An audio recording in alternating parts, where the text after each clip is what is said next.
Olá, estamos aqui mais uma vez com o programa Conversando Direito. Um programa que quer levar informação para que você seja um bom cidadão. A Canção Nova acha isso muito importante. Hoje nós vamos falar sobre um tema que interessa a todos nós: direitos do viajante.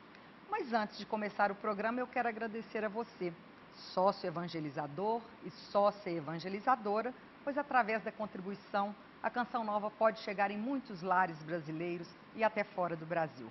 Muito obrigada a você.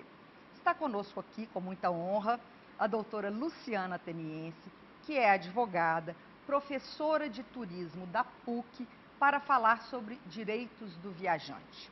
Cancelamento de voos, extravios de bagagens, danos às malas. A doutora Luciana vai dizer sobre os direitos daquele que gosta de viajar e que está viajando. É um prazer recebê-la aqui, doutora Luciana. Eu agradeço, Célia, a oportunidade. Realmente é uma satisfação estar aqui com você, para a gente aí conversar, alertar aos turistas consumidores que não basta só viajar.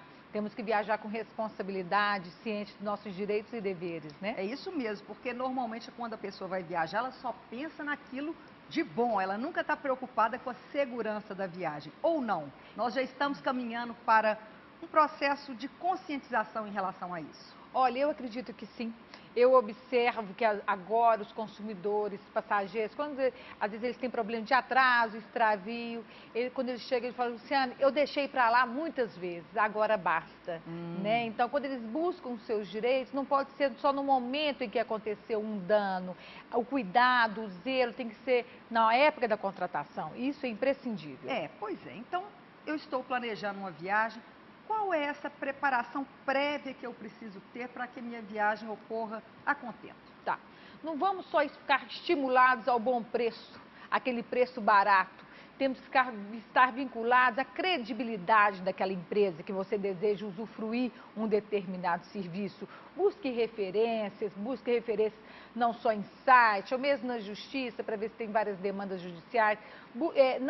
Não acredite só naquilo que o comprador fale. Então, você tem que guardar toda a documentação na oferta. Isso é muito importante, porque o Código de Defesa do Consumidor fala: a oferta vincula o contrato e o turismo está inserido nessa relação de consumo. Então, devemos formalizar neste momento, porque se a empresa, seja hotelaria, seja uma operadora, seja um transporte aéreo, no momento em que ele está ofertando, está fornecendo uma credibilidade, uma obrigação que tem que ser devidamente executada em relação ao consumidor. Esse material de publicidade, então, obriga a essas empresas vendedoras desses pacotes turísticos? Sim, vamos pegar em base o artigo 30 do Código de Defesa do Consumidor, chama, né, que podemos falar: a oferta vincula o contrato. Se você prometeu, se você gerou expectativa, você tem que cumprir. Não basta você falar: era uma foto meramente ilustrativa, aquele serviço só era em alta estação. Não, se você vinculou, se põe na obrigação de oferecer aquilo, você tem a obrigação de comprometer, de satisfazer o consumidor naquilo que você prometeu, que gerou uma expectativa. Porque as pessoas podem viajar sozinhas, né? Criando o seu próprio roteiro, fazendo as compras pessoalmente, ou podem buscar as agências. Qual é o papel dessas agências e o que a senhora acha que o consumidor procura com mais ênfase nessas agências? Olha, nós estamos hoje numa época de informática, de acesso à internet muito grande, em que o consumidor ele já está se optando a contratar por conta própria, né? Está optando a contratar serviços por conta própria. Mas a agência, ela é muito importante, porque ela é uma intermediária da prestação de serviço. Ela que vai alertar ou vai sugerir ao consumidor, que é o passageiro, o turista, o que ele deseja de acordo com a possibilidade e expectativa dele. Quero salientar o seguinte: a agência de turismo, muitas vezes ela fala, por ela ser mera intermediária, ela não teria nenhuma responsabilidade. Mas não é isso que o Código de Defesa do Consumidor estabelece. Ela tem uma responsabilidade solidária, há uma tendência judicial de condenar a agência numa responsabilidade solidária em relação aos serviços prometidos e executados por terceiros, seja hotelaria, seja companhia aérea, o que for. É verdade, porque pela nossa experiência, normalmente quando a pessoa busca uma agência, ela quer comodidade e segurança. Ou seja, eu não quero tratar de assunto de hotel, eu não quero tratar de nada, eu prefiro delegar isso para a agência, não é isso? Isso mesmo, e uma comodidade em que quer uma tranquilidade daquela informação. Vamos dar um exemplo, a questão de documentação. Mercosul. Mercosul não há necessidade de passaporte para você visitar os países Mercosul. Mas é interessante que as companhias aéreas, que as agências de viagem falam o seguinte, não há necessidade de passaporte, mas tem que levar a carteira de identidade. Porque, vamos ver, eu sou advogada, eu não posso levar minha OAB, a minha carteira profissional. Essa informação, o consumidor, ele não subentende, a agência tem que falar. Vamos falar outra coisa, a questão da febre amarela, você está viajando para o exterior, supondo para o Egito, você tem que tomar essa vacina com uma certa antecedência.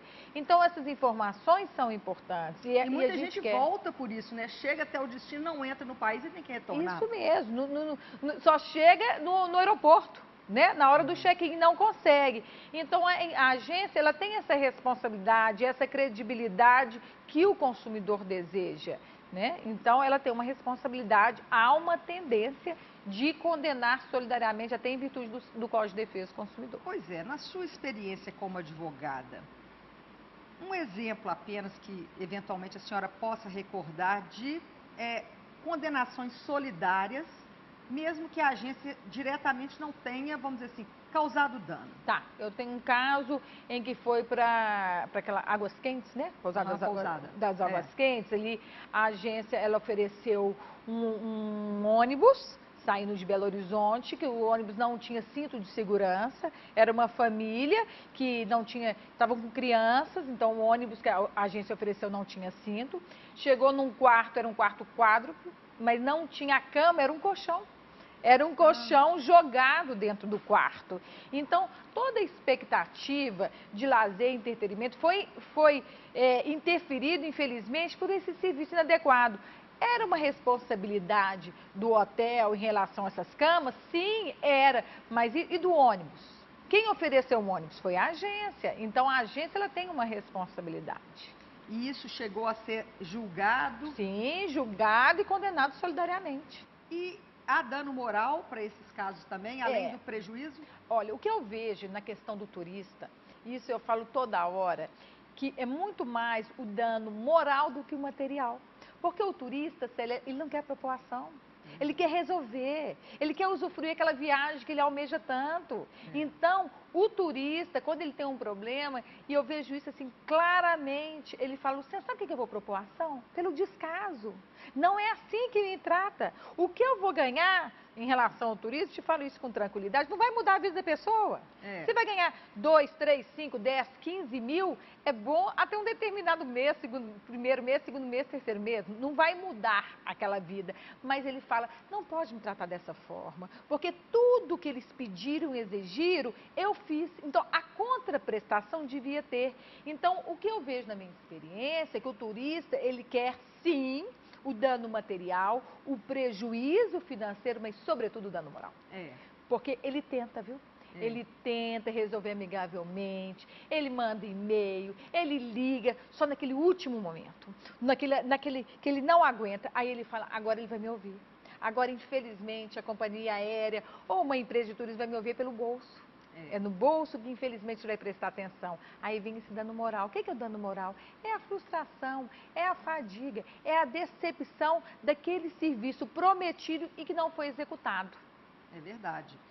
E nós observamos hoje que a internet está sendo veículo para a contratação de muitas coisas, dentre elas, né, pacotes turísticos. Isso. Quais os cuidados que o consumidor tem que ter ao verificar que há a oferta de um produto, né, um pacote turístico pela internet? Primeiro, esse site tem o CNPJ, tem um endereço físico desse site, porque se você vai propor uma ação daquele serviço, você tem que, para citar a parte contrária, tem que ter um endereço. Esses sites não têm endereço, muitas vezes não tem endereço, mas sim uma oferta tentadora.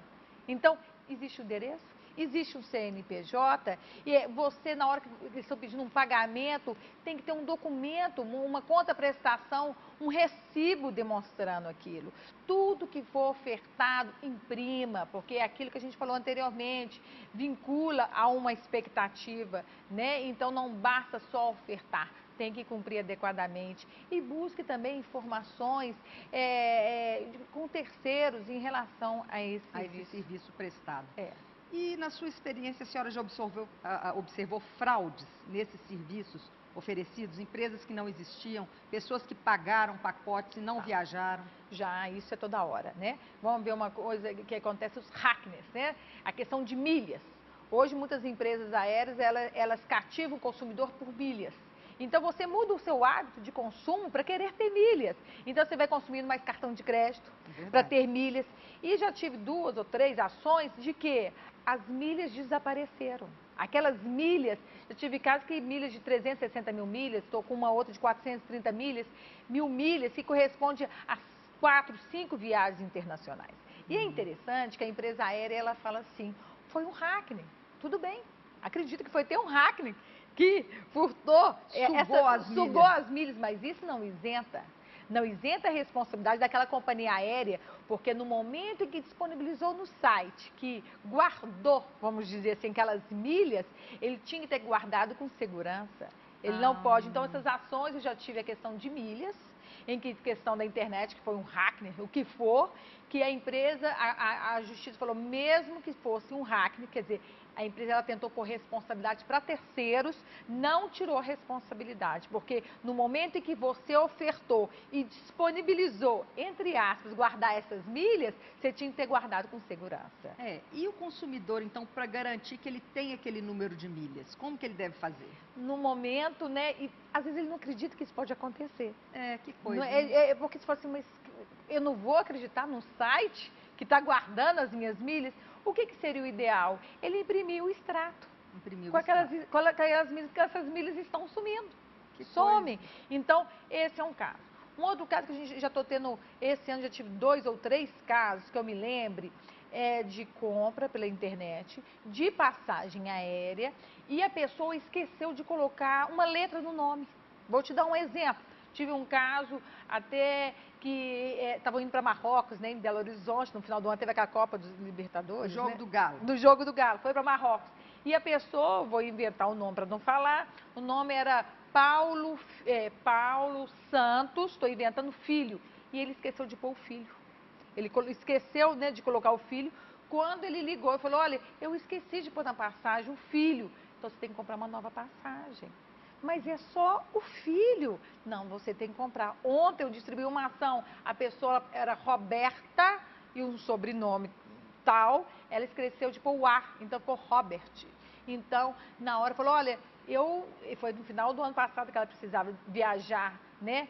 Eu esqueci de colocar a minha letra, digitei errado. E o que acontece? A ANAC, que é a Agência Nacional de Aviação Civil, que regula transporte aéreo, fala que esse erro material de caligrafia mesmo, não pode a empresa cobrar uma nova passagem. É verdade. Bom, vamos continuar a falar sobre isso no próximo bloco. Voltamos já já.